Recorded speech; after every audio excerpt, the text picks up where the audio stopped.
this very, very much. He is the professor of medicine, chief of hepatology, Baylor College of Medicine in Houston. He's the director of advanced therapies, program director of transplant hepatology. Dr. John Vierling is a good friend of the PBCers, and I think you'll find his talk very interesting. John, welcome. Let me get this out of the way. You do have a pointer. Great. Thank you very much, Buck, for that kind introduction. It is really a pleasure to be back with all of you. And I have the luxury of not being the person who stands between you and lunch, but to be the person who you get to come and hear after you've had such a nice one. I came in a little bit late, but I caught some of the talks that were earlier in the morning, saw the beautiful slides, saw all the information and data presentation. And I was reminded in thinking about my own talk in comparison to those of the old Peanuts cartoon by Charles Schulz. And it showed Charlie Brown and Linus out in the field, clouds in the background, and Charlie Brown says, Linus, do you ever look up at the clouds and see things that, make sense to you or figures? He says, oh yes, Charlie, look over there. That's very reminiscent of the Ascension of the Virgin from Raphael. And over here, it looks like a period of I believe the Tahitian period of Cezanne. Don't you see it? And Charlie Brown said, I was going to say I saw a ducky and a horsey. So you're at the ducky and horsey stage of your talks. And my talk is designed to be somewhat brief and focused in order to have abundant time for questions that could be of any sort regarding PBC. I'll be honest enough to say I can't answer it, and I'll turn it over to Keith Lindor who can. But I do want to emphasize in the talk primary biliary cirrhosis, what's in a name, and then the time for the other questions. You all know where your liver resides, and most people start to point around their belly button and lower, but it's up here protected by your rib cage. In the normal size liver, when you lie down and take a deep breath and drive it downward with your inflation of your lung, it does not then become palpable by the physician's hand. So it's up there very protected in terms of its location. We know that the liver is an immune organ. And this is actually very important to all liver diseases because they all have certain themes, common pathways that lead through issues of inflammation and wound healing. And how do we heal wounds? We heal it with fibrous tissue. We knit ourselves back together and we form scar. How do we develop advanced liver disease? We form scar in relationship to inflammation and all the underlying causes that may be different among different diseases.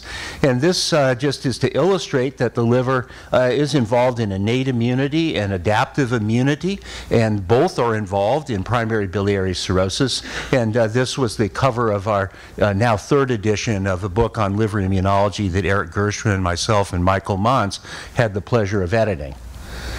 Now, there are anatomic factors in primary biliary cirrhosis, some of which may have importance to some of the questions you asked in the last session about reversibility and about progression of disease.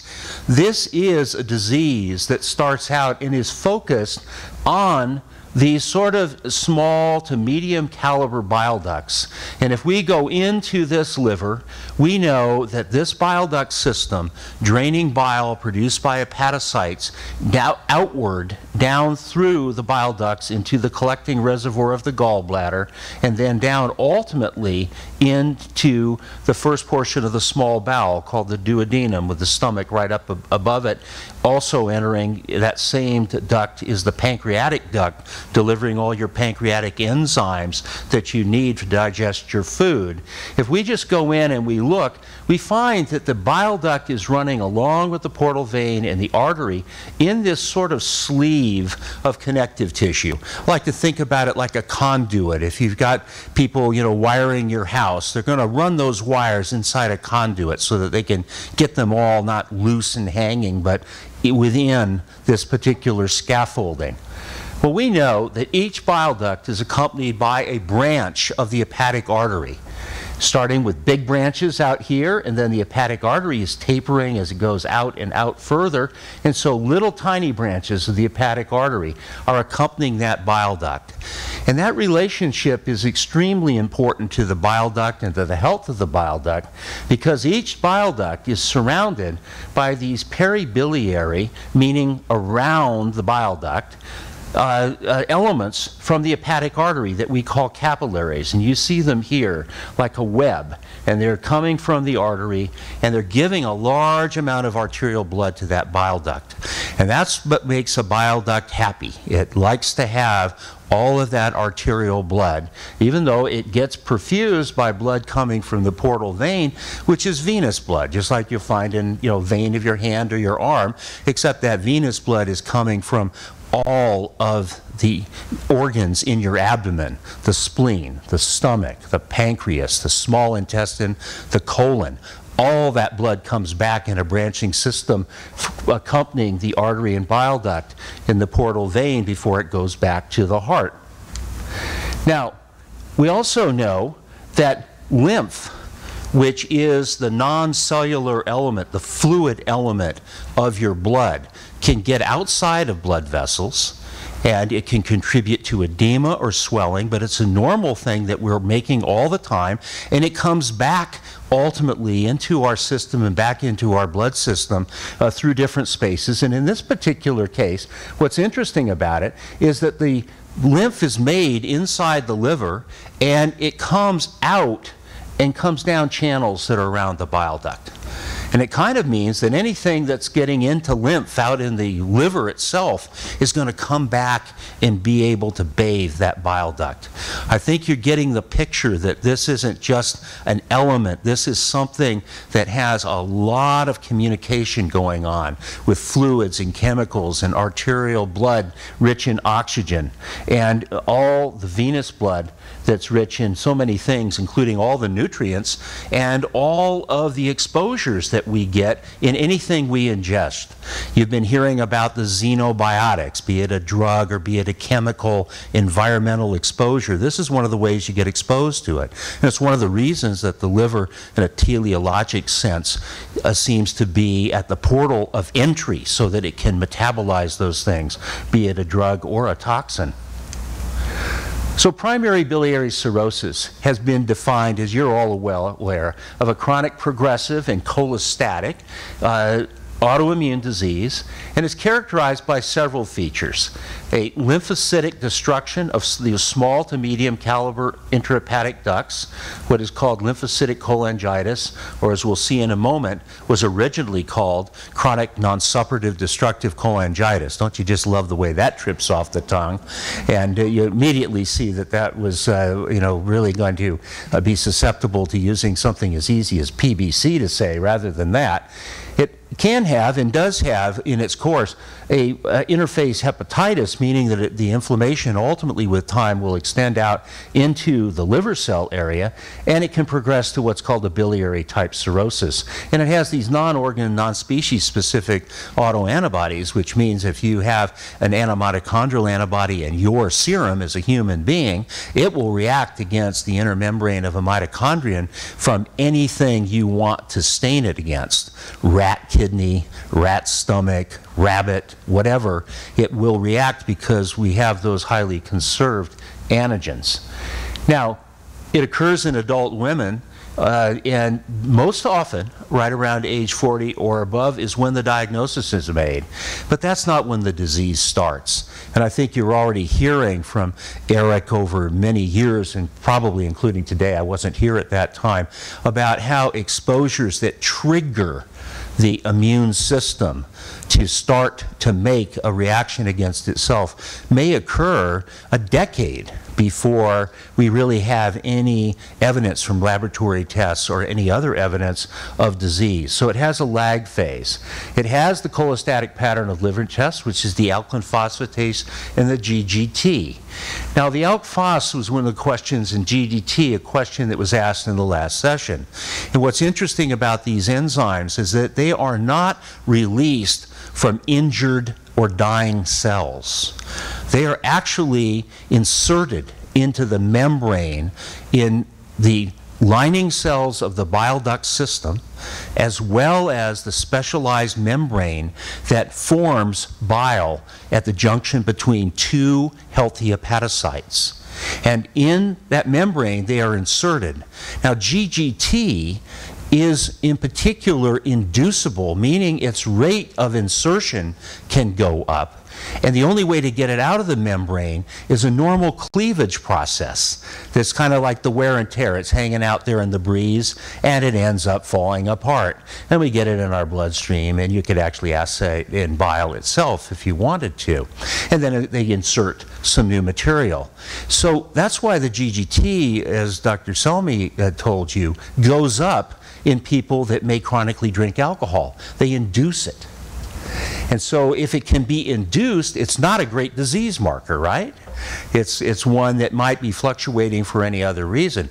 However, the alkaline phos and the GGT are fairly similar in what holds them into that membrane. And so they tend to rise in parallel if the alkaline phosphatase is from your liver, either that specialized area between the liver cells or the lining cells of that biliary tract, from the smallest ducts all the way out to the duct that enters your intestine and discharges bile into the gut.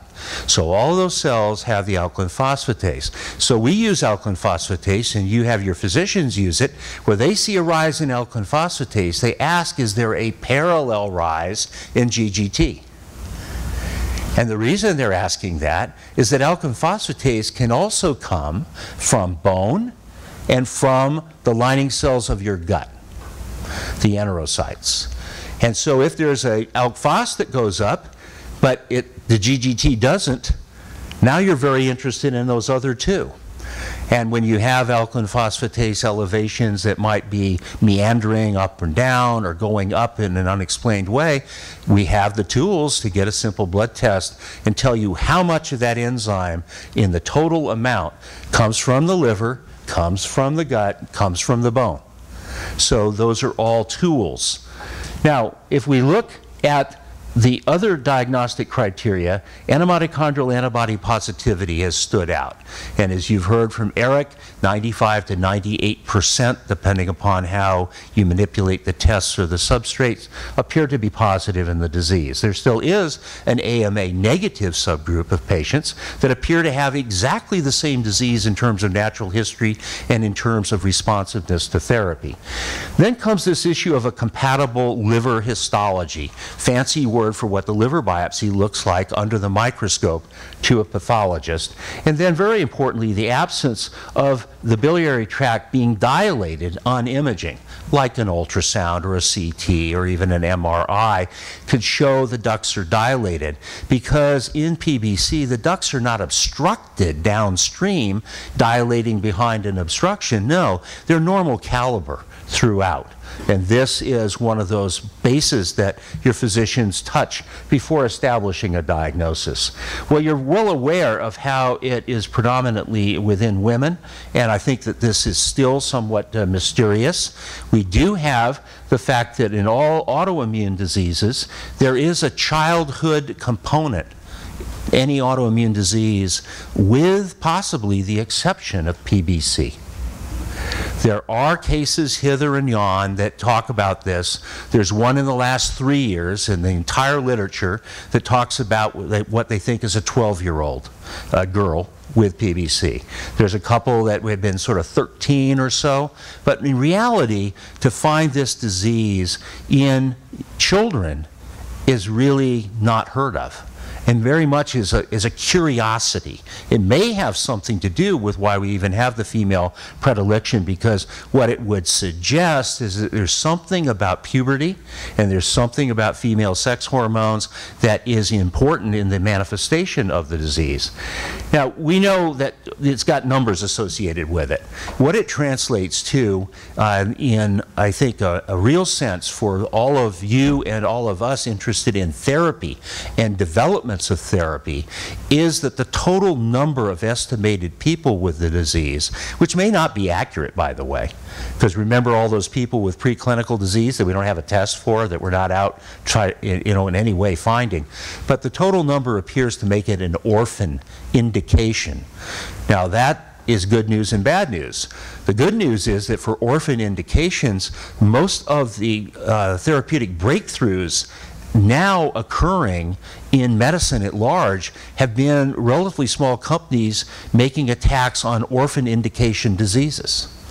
And they do so because they can focus. They do so because once they seek and obtain regulatory approval, they have then a protection period that is longer in duration than if you come up with drug X, Y, or Z for common things. In other words, you'll kind of keep your patent protection, and they'll be able to recoup some of this research and development cost.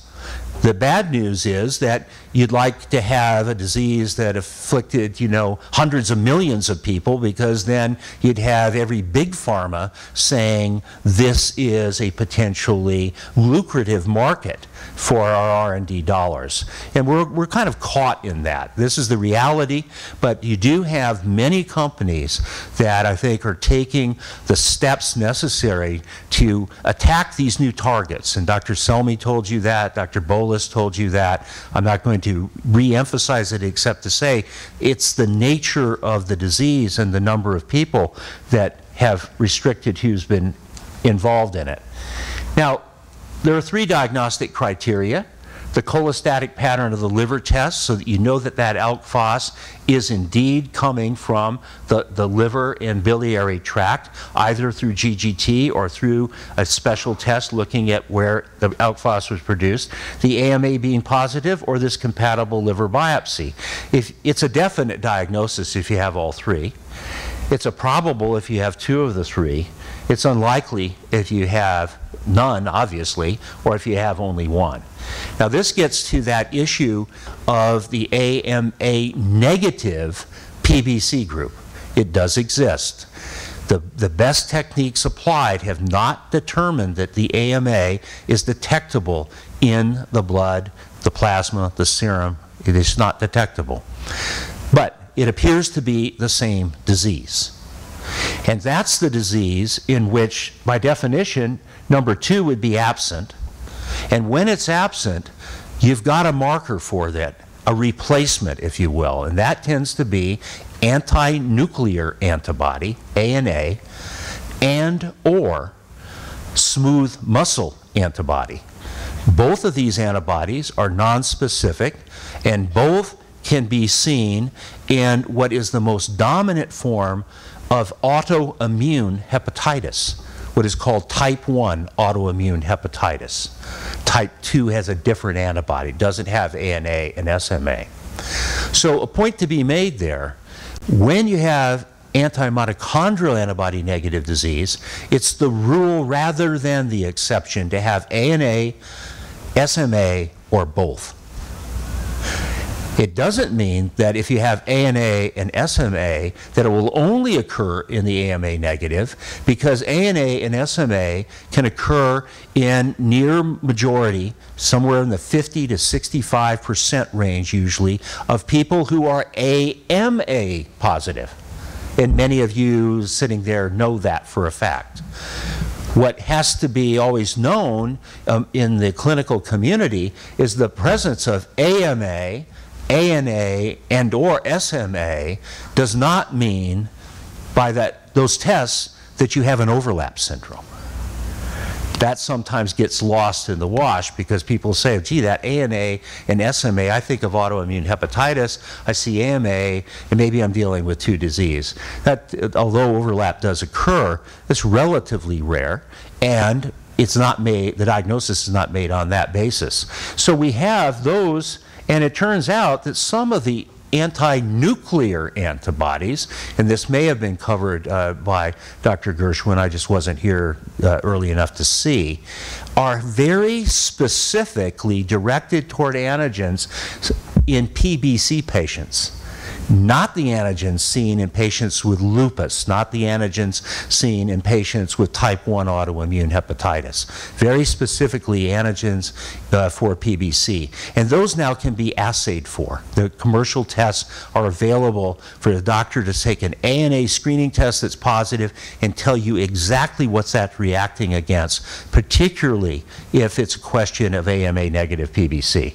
But if that is negative, the AMA is negative, there is then a potential role for the compatible liver biopsy. Because one of the questions always becomes, do I need a biopsy?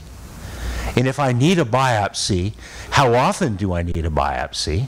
And what am I really looking for if I have one biopsy and then I go on treatment and maybe my doctor tells me, I believe wisely, that we don't need to do serial biopsies? Those are the questions on the table. So let me just hit the highlights of those. A compatible liver biopsy would then be joined with 1 and 3 to be a probable diagnosis. If we have the ANA and SMA, then it's coming pretty close to being 2.5 or a 3, because that's the equivalent of the AMA positive. But the biopsy in this circumstance would be to show you that you had the compatibility with the diagnosis. Now there's another reason to get a biopsy, and that's been called a staging biopsy. That has to do with how much wound healing your liver has exhibited, how much scarring your liver has exhibited. And now, increasingly, we're going to go to non-biopsy techniques to determine that. And you already heard questions to Dr. Selmy and to Dr. Bolus regarding FibroScan, which was FDA approved this past year. It's still awaiting Center for Medicare and Medicaid Services approval for its actual amount to be charged and reimbursed for doing it, and it's getting in November of this year a CPT code, a diagnostic code for the procedure itself from the Resource Utilization Committee of the AMA. So it's a process that every test goes through, and they're just not quite there yet. You can do it, and many places have it. It's just that right now it's almost ready for prime time, but it is approved. And then you have the issues as to what it shows. Well, it will show fibrosis, but it will show it regardless of what the underlying disease is. You have to have a diagnosis to know what that is. Then if you have the diagnosis, it will tell you fibrosis, but it will show it in ways that are difficult to interpret if you're obese, if your abdomen is obese. So they have a special probe that can be used to try to get to the point where they can overcome the presence of obesity. And it is difficult when there's also fat potentially within the liver. Dr. Selmy was mentioning non-alcoholic fatty liver disease. So there are other techniques. Some of them are serum tests, and there are other techniques coming. And I think if we fast forward 5 years, when we want to know how much fibrosis there is, we will no longer be doing liver biopsies. This is already true in Europe, where they've had strong penetration of FibroScan. But they also have lighter people. And so they're not dealing with all the difficulties of the FibroScan. While we're on that topic, I might mention that, you know, the issues of trying to avoid non-alcoholic steatohepatitis are very real. And trying to avoid that, you know, comes first and foremost with trying to maintain a good balance between diet and exercise, and trying to maintain weight. And this comes under the scrutiny of what's called the body mass index, or BMI, which is the relationship between your weight and your height. And so, you know, we either, if we have a high BMI, which increasingly about 70+% of the adult American population has, we can either reduce weight or we can gain height. Now, if you can figure out how to gain height, I think the world is your oyster. They'll be standing outside your door waiting for the prescription and the guidance. But we haven't gotten there yet. So if you want to be coy, instead of saying someone has a high BMI, you can think they're short for weight.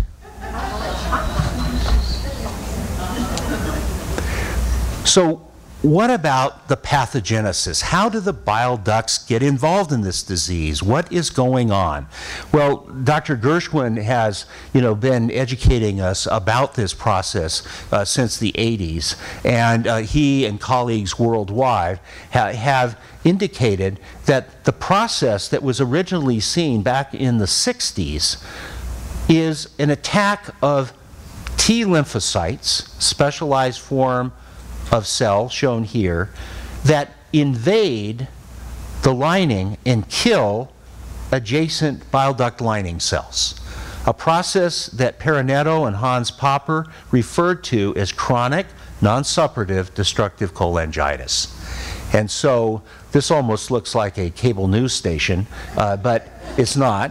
But that would be your potential alternative for PBC, and that's not going anywhere fast. Now, I mentioned a while ago, if anybody was still awake then, that we can also call it lymphocytic, because these are lymphocytes, cholangitis, meaning inflammation of the cholangiocytes and the bile duct. And you say, well, where's non-suppurative come from? Non-suppurative meant in those days that you didn't have pus cells, what are called neutrophils, a particular type of white cell that you can easily characterize and see under the microscope. And they were associated with blocked bile ducts and infection of the bile ducts.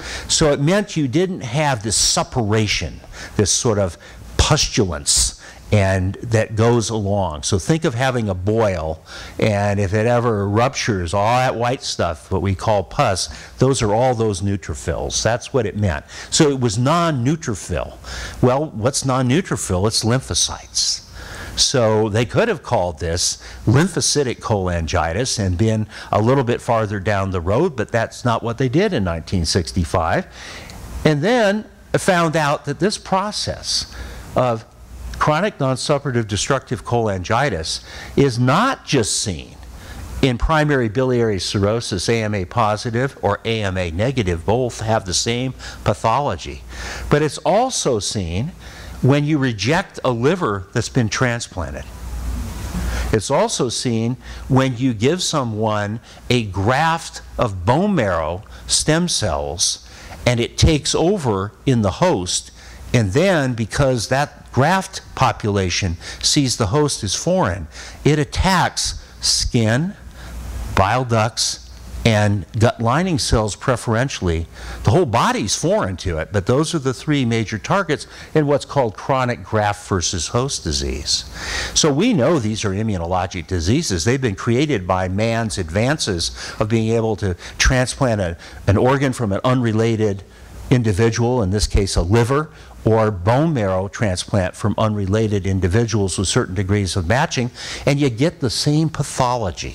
Isn't that curious? That it wants to attack only this one element of the bile ducts, and you can't see it in the back. I was sitting in the back, I couldn't read a doggone thing. I needed an ophthalmology consult back there. I don't know how you guys, there's a lot of chairs up here, but you guys have better eyes than the average, I'll tell you that. So that's where this non-suppurative destructive cholangitis came from.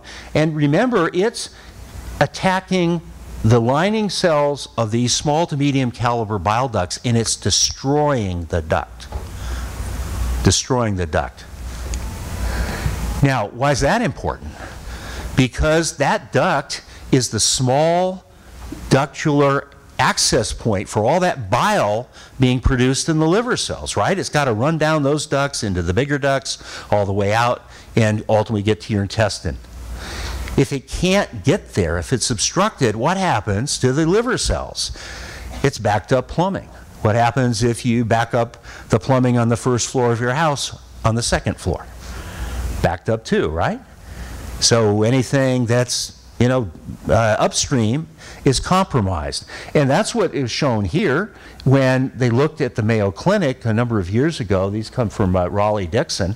And these little cartoons just basically show nodules of regenerating liver cells encased in scar. This is what is called stage 4 or cirrhosis of the liver. And it shows what's going on the way to get there. And when you block those ducts, you start to retain all sorts of things, like you retain copper, which is an oxidant. It's a little bit like would be iron. Iron is going to rust. You leave it in the backyard. You have free iron in your liver. It oxidizes. It attracts oxygen. Same thing's true of copper. It turns sort of that very nice green blue, and that's the oxidation. You also find that you're decreasing the number of ducts as you go towards cirrhosis. That's the duct loss. So where the ducts are completely gone, how's that liver going to drain? It doesn't have a channel anymore. And so you can see down here in these stages, 1 and 2, and then 3 is sort of the transitional stage, you have a chance of shutting things off before you develop serious scar or go on to cirrhosis. Now, I think that this is important for us all clinically to note that not everyone presents when we have an early stage. We don't make the diagnosis in everyone there. And we have a great deal to give and offer people in therapy when you present here. And in fact, the studies that had been done by Poupon, Heathcote, and Lindor, when they were combined, showed that the major impact on survival for patients that were treated with ursodeoxycholic in the original randomized controlled trials was for this group with advanced stage disease. The horse was not out of the barn. They were benefiting. What was very hard, and is still hard, is to know what you've done for these people, because what you're trying to do is prevent them from advancing. Well, did they not advance because you treated them successfully? Or might they not have advanced if you didn't treat them? And that kind of question leaves the statisticians up in the air saying we can't tell the difference. I think all of you can probably tell the difference, that we know that before we had treatment that we were advancing, and it was actually occupying a large proportion of our liver transplants, no longer doing that. The death rates due to liver complications, the need for transplantation, the number of hospital stays, the number of days in a hospital with PBC has fallen dramatically, where it hasn't for another cholestatic liver disease called primary sclerosing cholangitis. And I'm kind of off the cuff quoting some of Dr. Linder's contributions in this area. So we know that progression of PBC to true cirrhosis occurs, but it's only cirrhosis here. And a large proportion, especially now that we have these automated blood tests and ALK Phos is in those tests, we can identify at the early phase of disease.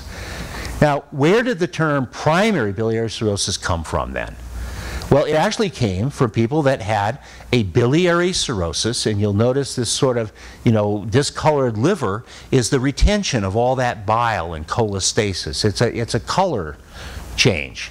And it came from the fact that for eons, we knew at the time of autopsies and then subsequently development of surgery that there was a secondary biliary cirrhosis, which was secondary to a blockage of the bile ducts causing their dilation. And it could be in the ducts themselves, it could be here in the gallbladder, it could be tumors within portions of the bile ducts, it could be tumors down in the pancreas where that duct has to ultimately go through, but it was secondary to obstruction.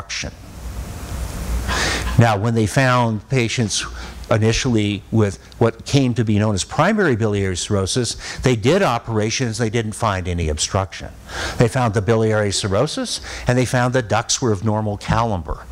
They did all the work that led to them looking at under the microscope and coming up with non-suppurative destructive cholangitis. And so the absence of secondary biliary cirrhosis led to the concept that this was primary. This was something that you could not find a secondary blockage point. But I hope I've convinced you that it is blockage. It's just that it's at such a small duct level that you're not going to see it looking at the liver. You're not going to see it by imaging, finding dilated ducts. It is a primary process. So that leads us to what's in a name like PBC, and this is my last slide. Well, it is an inaccurate term for everyone, which is the majority, by the way, without cirrhosis. Stage 1, 2, and 3, they don't have cirrhosis, so why call it primary biliary cirrhosis? It has a lot of negative connotations, and they come from the fact that lay people, and many of you, coming as lay people and then having this diagnosis or talking to your families about it, know what I'm talking about, that patients and families can misconstrue cirrhosis as saying, this is the end. You know, I have little time to live. I am going to have an inevitable need for liver transplantation, which I think you've heard enough about the therapeutic advances, both from your own experiences as well as today, to know is no longer true. Lay people associate it, unfortunately, with alcohol or with viral hepatitis or some terminal disease. They've got it all wrong all the time.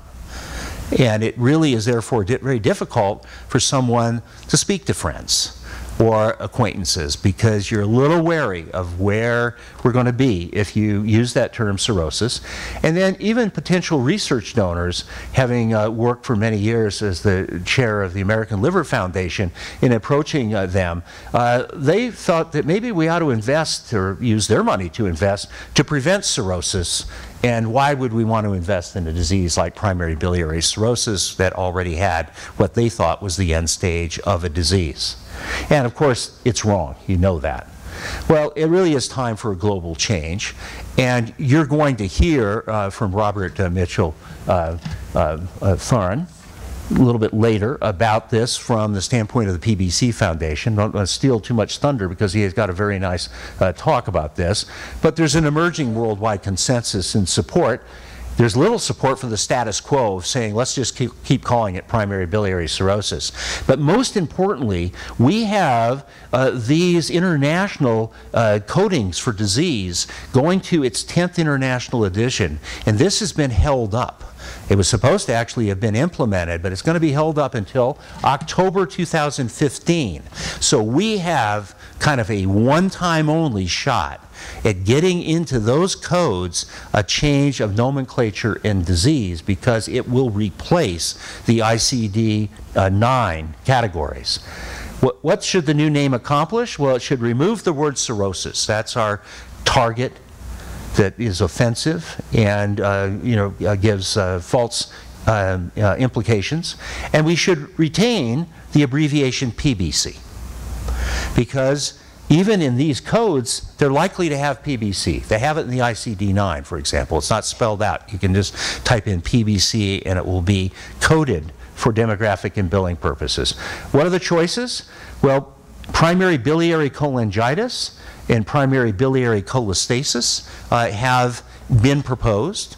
And I think that when we look at the emerging consensus, it's in favor of primary biliary cholangitis to still be known as PBC, remove the word cirrhosis, and help to expand, I think, our conversation and our understanding, as well as the acceptance that we have as families and patients and physicians caring for all of you, of a very difficult to explain disorder that you should not be suffering with alone.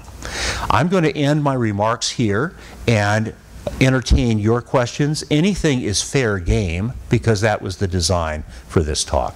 Thank you very much.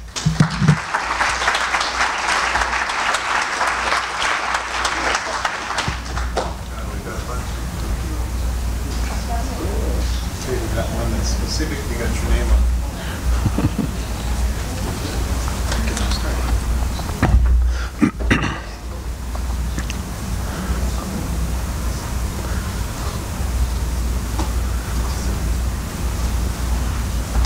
So the first one is saying, do increasing laboratory abnormalities mean the liver is becoming less efficient in processing, or that more of the biliary lobes are compromised?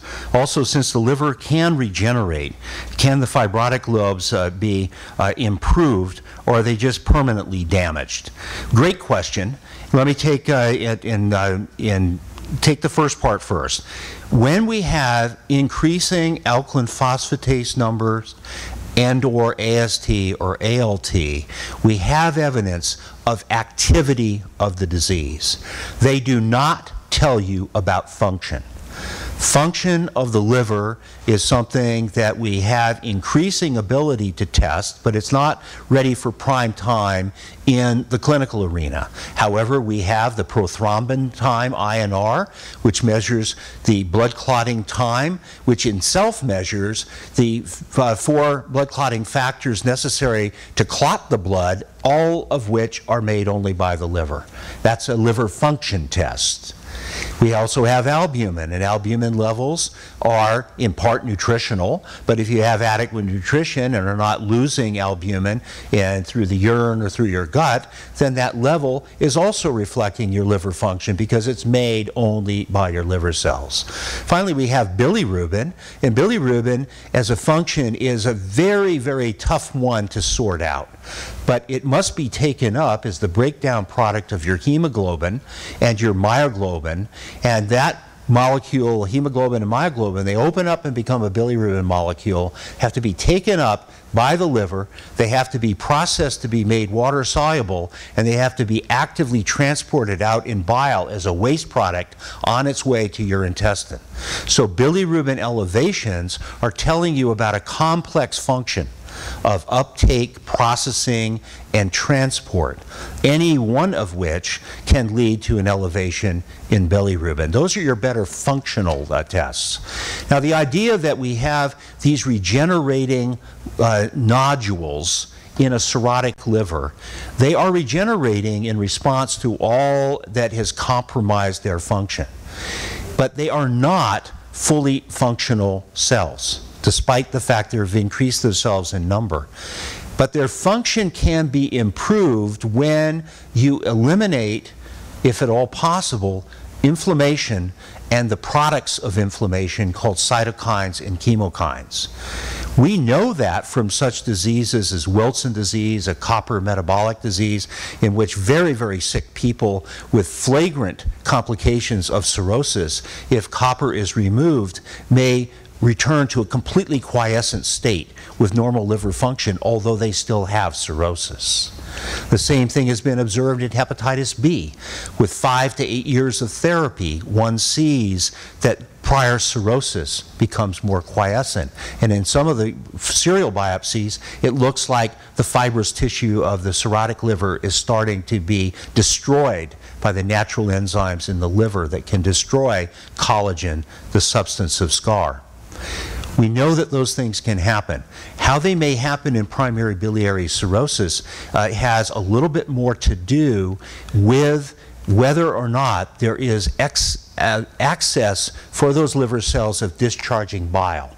That's a little bit more unique to this disease and a couple of other human diseases, and it's a more difficult target.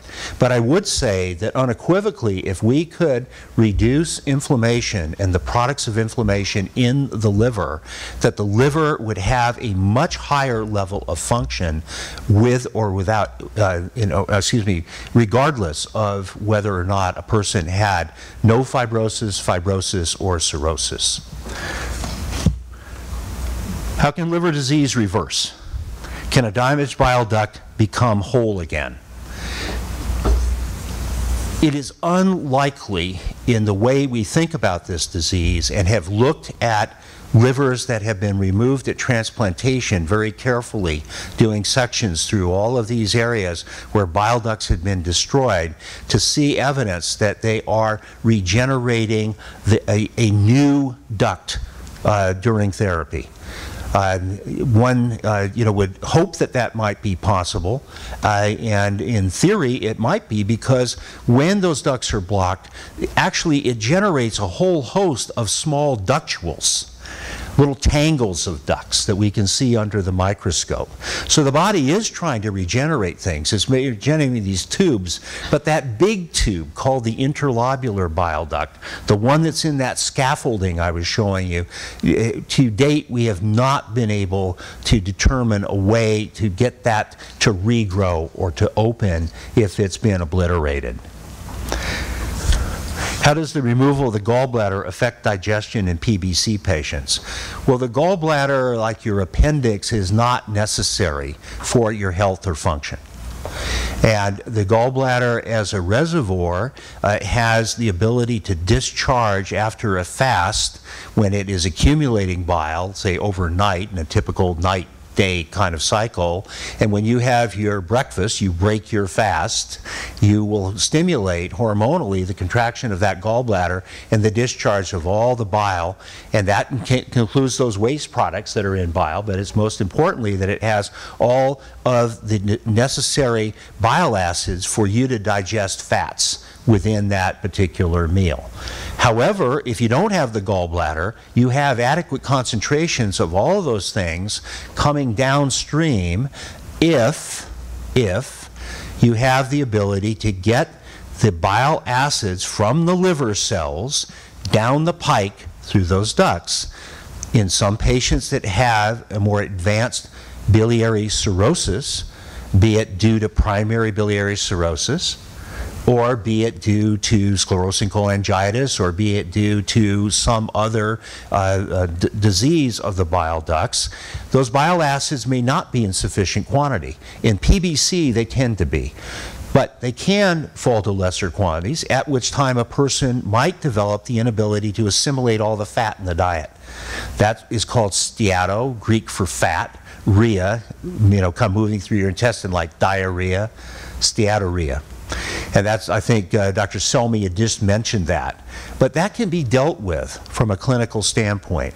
We have ways to use diet, we have ways to use fat in the form of medium chain triglycerides. We can keep people whole and keep their nutrition up. But that would be the one thing that would differ. But it's not due to your gallbladder. It's not an issue of your gallbladder.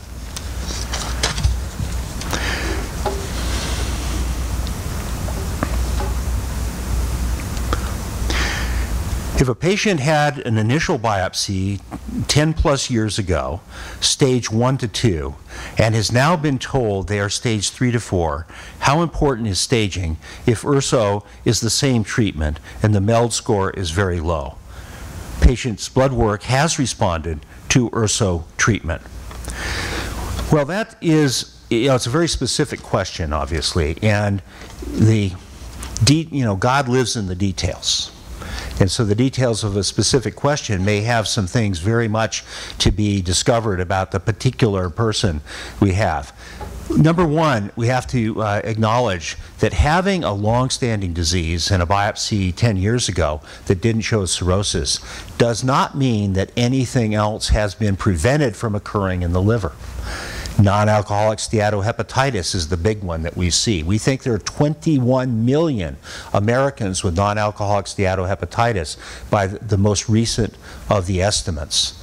If you compare it to hepatitis C, we've never thought there are more than about 4 million Americans with hepatitis C, and only about 2 million have ever been diagnosed, and you hear about that every time you turn around. So, very big issue. Is there something concurrent? Infections can occur, or any number of things can occur, drug-induced liver injuries, etc. So you want to ask the fact, is this PBC that has progressed or not? If the biochemistry had suggested it wasn't progressing, for sure I would want to know more about that individual patient by history and by assessment to understand whether there is another process called a comorbidity that may need to be diagnosed and addressed. Then we have the issue of whether or not all of our markers are right. It was asked in the last session, how do you know when the alkaline phosphatase has fallen to the right level? And you've heard that the estimate is that when it falls from a level greater than 1.67 times the upper limit of normal to less than that, that this is to be thought of as a positive therapeutic marker, a biomarker. Is it true for absolutely every patient? I don't think we have the data for that. And there we have other types of systems that have been derived from European national health systems.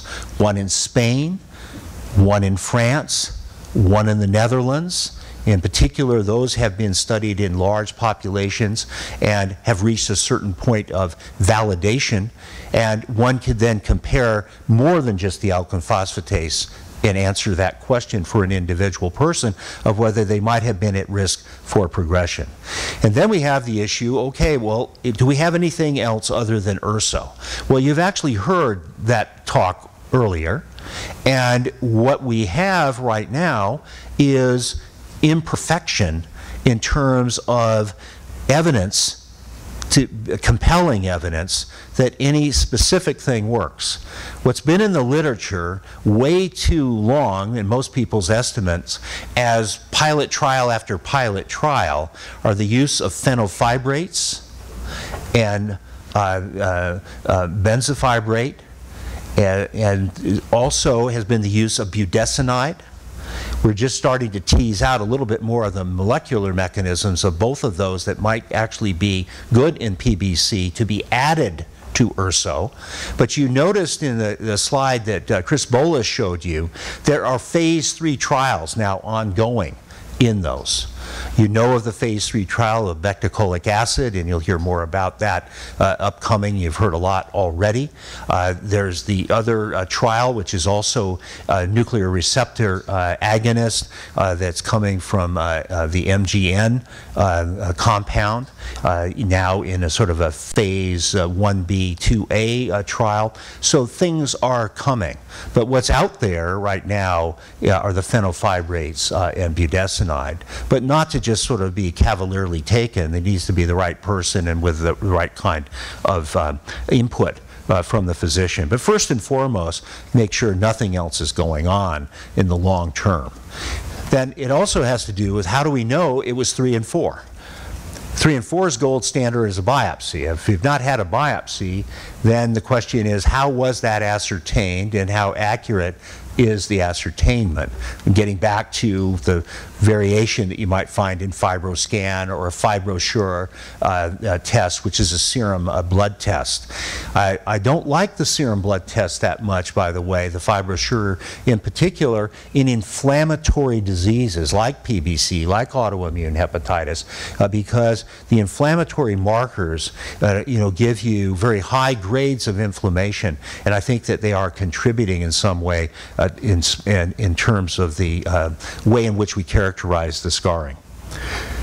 So can you help the liver with an improved diet? Low fat, especially the bad fats, low sugar, low additives and preservatives, increased fruits, vegetables, organic meat, poultry, and fish. Well, health can be improved with a good diet. But you have to recognize that to the extent we know anything about the liver is that the liver can extract energy from just darn near anything it's given. And I think in the long run, the most important thing is a balance and moderation, and then some things that may pertain to an individual. If you have a genetic propensity to hypercholesterolemia, well, then we probably do want certain kinds of low-fat emphasis and perhaps statin use. If you have, type 2 diabetes, then of course you're going to want to have a low glycemic index diet. You're going to be watching your glucoses very attentively. But you can pretty much give the liver anything, and it will do the job of deriving the appropriate amount of energy from it. There's nothing that we know that says one specific diet is going to be better for the liver than another. How do the autoimmune diseases decide which organ to attack? Is it the weakest part or the organ itself? That's a great question. And the autoimmune diseases that we have are multiple, and they have multiple organs that they attack, and sometimes they manifest in organ-like manners, but we know very specifically things that they attack.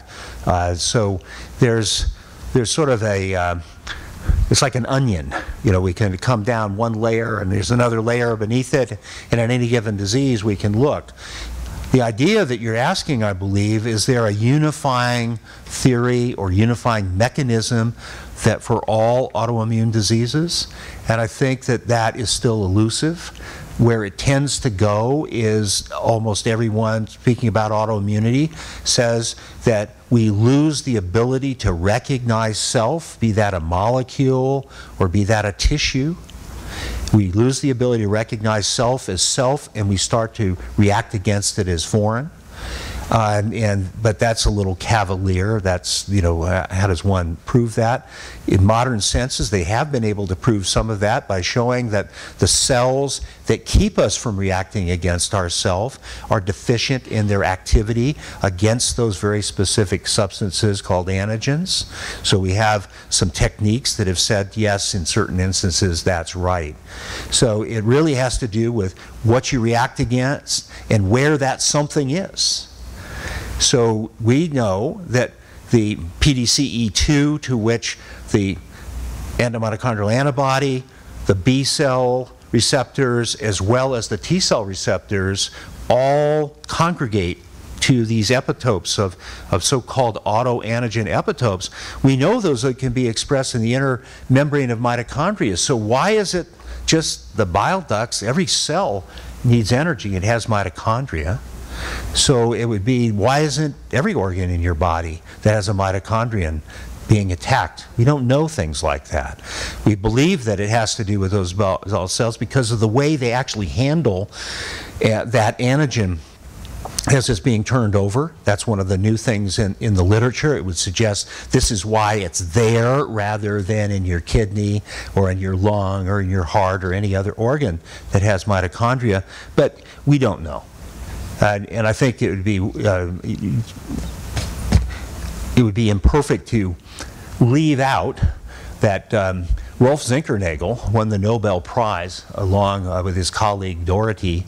This is something like almost 30 years ago now, for recognizing how T cells attack infections in our body and how they attack infections when our body displays on the infected cell little pieces of the infection itself. And it does so within HLA molecules. It's sort of the hand that holds that little substance out to let it be seen. Come and attack me. Attack this substance which is foreign. And what they found is that they got the Nobel Prize for showing that they could only attack cells that had an identical HLA. That what was killing had to have the same HLA as the other. Now in autoimmunity, it's pretty obvious that we'd have all the HLAs are the same, right? Because it's autoimmune. The cell being attacked is the same HLA coming from yourself. But he went so far as to say that all autoimmune diseases someday will be known to be viral infections and not autoimmune diseases at all, because that would be an alternative explanation. So that's a Zinkernagel hypothesis that keeps us up at night. It doesn't have Eric worried too much. He's doing quite fine with his funding as it goes for autoimmunity, by the way. If there's no cirrhosis, is it okay to take NSAIDs after surgery? Why Tylenol rather than Advil? So let's get down to that. Yes, if you do not have cirrhosis, NSAIDs, that would extend to aspirin, Advil, Motrin, Aleve, can be safe.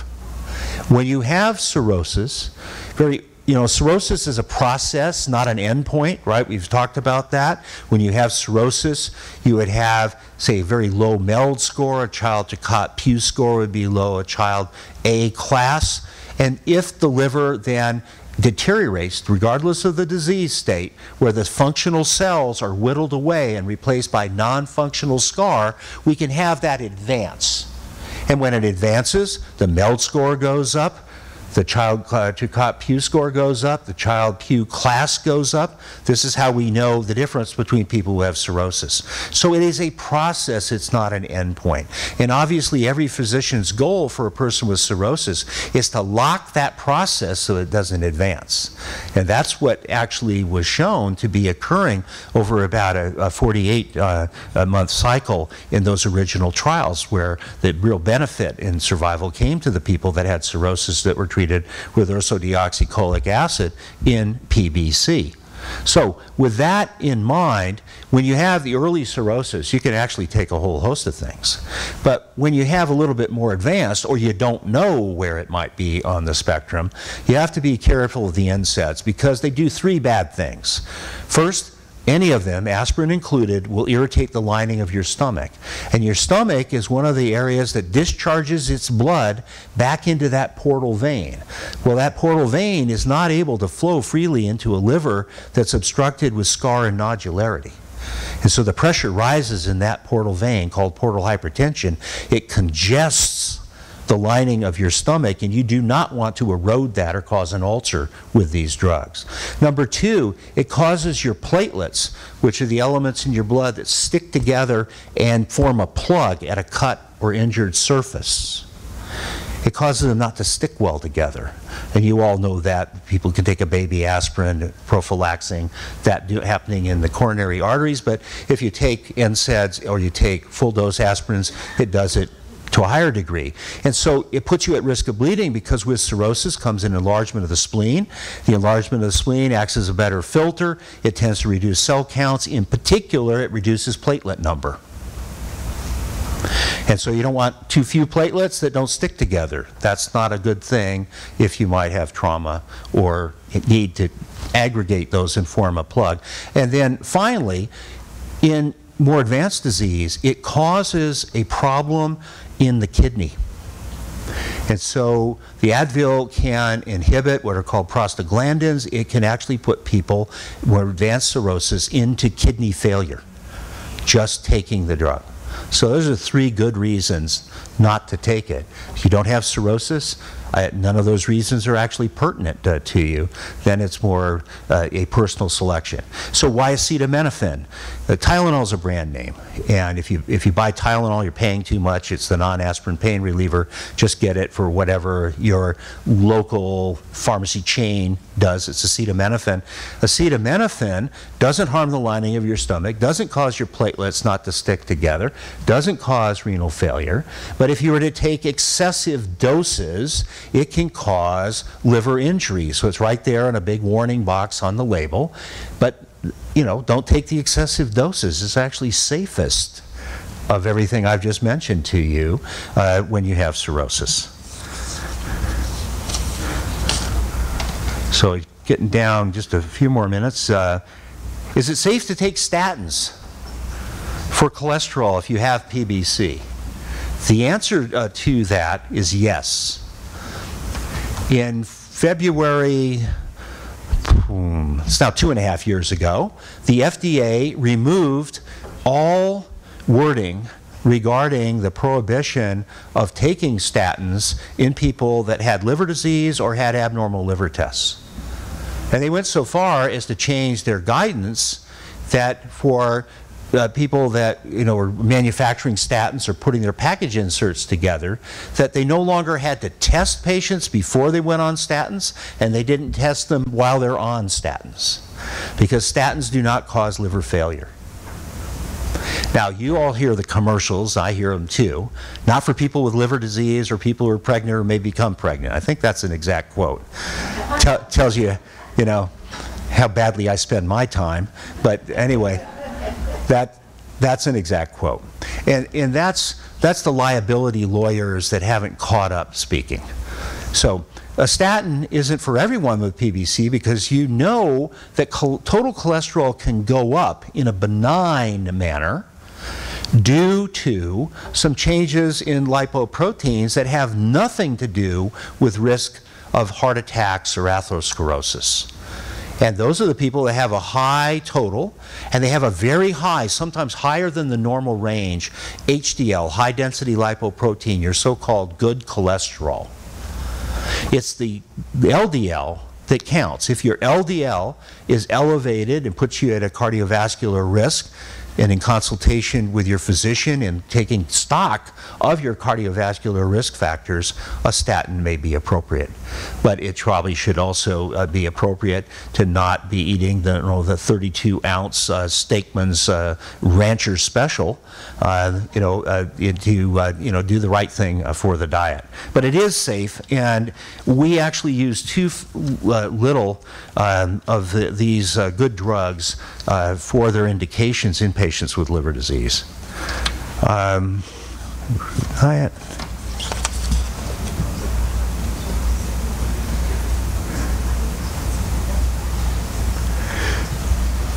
So this one says that if inflammation reduction is good, should we consider an anti-inflammatory diet? And that's very interesting because there's a lot that's out there touting how you can modify diet and change your immune system. And much of it is not scientifically based. We know that increasingly we may have a better handle on this, not specifically and only from the diet, but actually the microbes that live in our intestine, which we call the microbiome.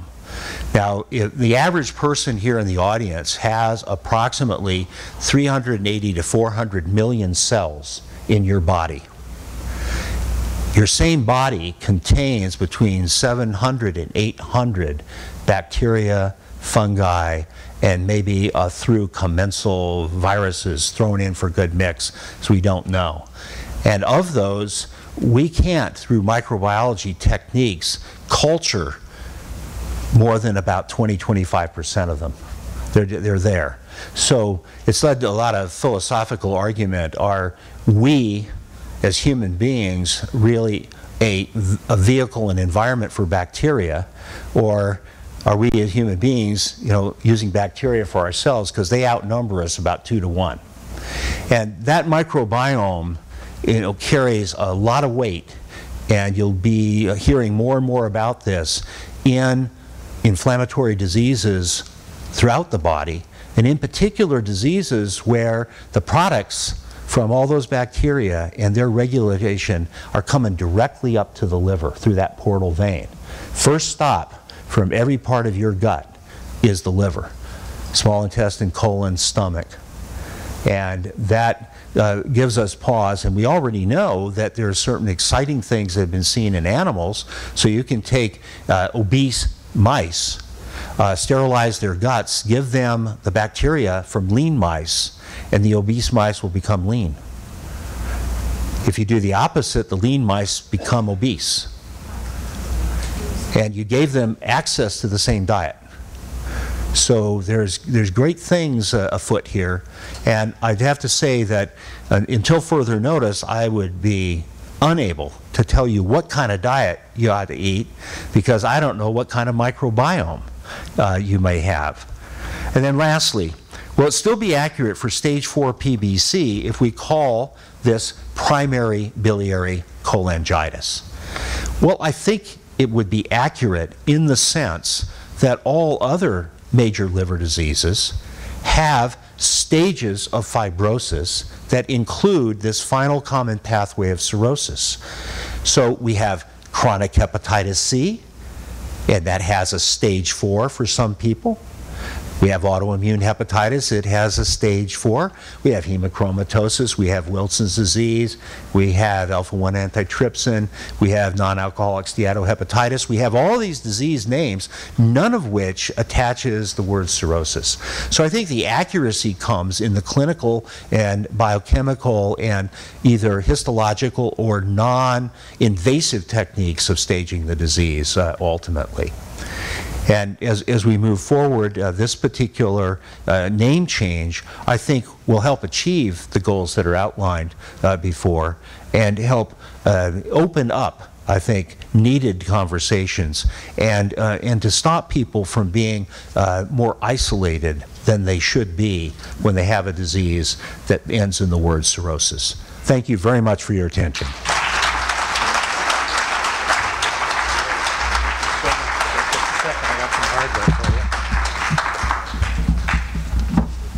our deep appreciation. It's just a small plaque to go on your wall, but thank you so much. Thank you very much, Bud. Terrific. Pleasure. It's exactly what we needed.